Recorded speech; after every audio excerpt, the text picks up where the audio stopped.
Title: Rainbowland Ruckus. Educator sacked over song Scuffle in Wisconsin school.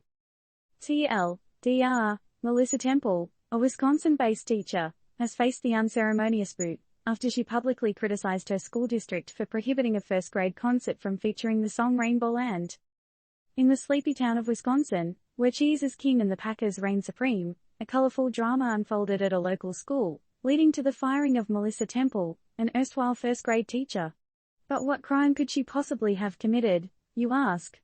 Well, the audacity of criticizing the school district's ban of a song titled Rainbowland from a first-grade concert. We're not joking, folks. Tempel, who was placed on administrative leave after her outcry, has now been unceremoniously shown the door. This was after she dared to utter the forbidden words, suggesting that there might be something amiss in banning a seemingly innocuous song from a concert meant for tiny tots. A concert for first graders, mind you, not Woodstock.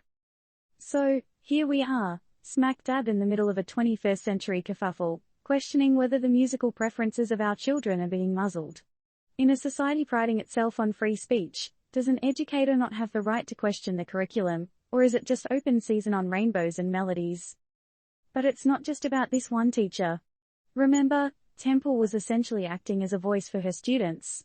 When we silence her, we're stifling them.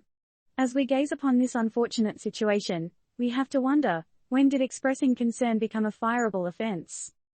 Tempel's firing certainly stirs up some interesting debates. The implications are not just restricted to one Wisconsin school, but resonate across the wider spectrum of education.